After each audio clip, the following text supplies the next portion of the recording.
76वें गणतंत्र दिवस की संपूर्ण राष्ट्रवासियों को बहुत बहुत शुभकामनाएं। 5 लाख से अधिक वीर वीरांगनाओं के बलिदान शहादत की बदौलत जो हमने आजादी पाई, अपना देश का संविधान पाया।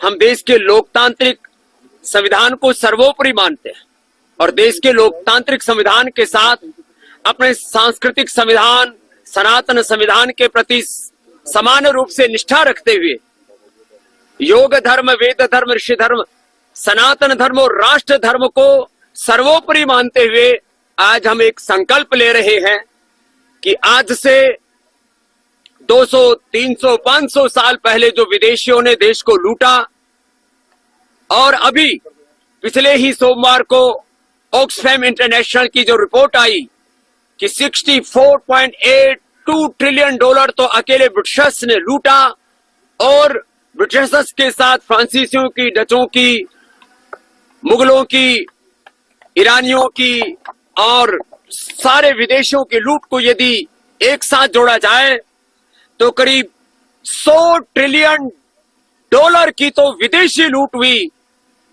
यदि ये 25% भी लूट हुई हो तो कुल देश की अर्थव्यवस्था लगभग 500 ट्रिलियन डॉलर की थी। इतना परम वैभवशाली भारत था। ये 100 से ज्यादा की रिपोर्ट ऑक्सफैम की। ये तो अब विदेशी लोग कह रहे हैं, जो लुटेरे हैं वो कह रहे हैं इतना हमने लूटा है। ऐसा परम वैभवशाली देश रहा हमारा।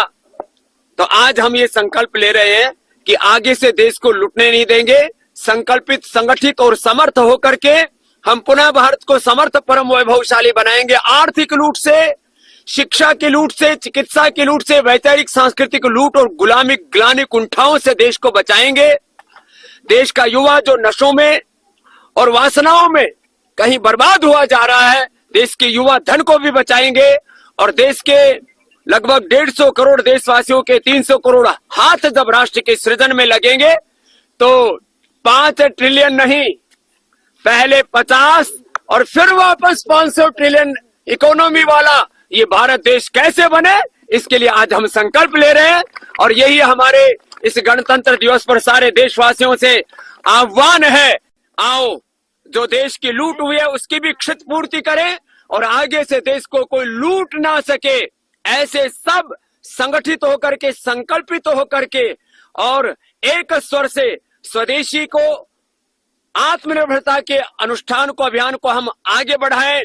वोकल फॉर लोकल और लोकल को ग्लोबल बनाने का जो सपना है हम सब भारतीयों का, उसको साकार करने के लिए सब अखंड प्रचंड पुरुषार्थ करें।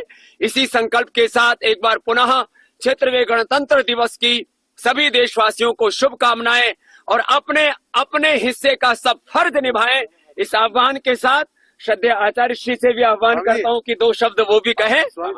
एक देश, एक संविधान और एक ही सबके अधिकार, ये तो हमारी संविधान की मूल आत्मा है। तो ये अच्छी बात है और एक अच्छी पहल उत्तराखंड ने की है, उसके लिए बहुत बहुत बधाइयां। और अभी कुंभ में भी जा रहे हैं हम, आज से कुंभ में पहुंच जाएंगे शाम से, और महाकुंभ में भी अब योग कुंभ लगेगा और एक तरफ स्नान भी होगा और योगासन ध्यान भी होगा और राष्ट्र के लिए आह्वान भी होगा कि हम जन्म से चाहे 100 करोड़ हिंदू हैं, लेकिन हिंदुत्व में, सनातन धर्म के मूल मूल्य सिद्धांतों में, एकत्व सहअस्तित्व में, बंधुत्व में और वसुधैव कुटुंबकम में निष्ठा रखने वाले 500 करोड़ से अधिक जो विश्ववासी हैं, वो सब एकात्म होंगे और फिर से सनातन धर्म का परचम पूरी दुनिया में लहराएगा और सनातन धर्म युग धर्म बनेगा। भारत को सनातन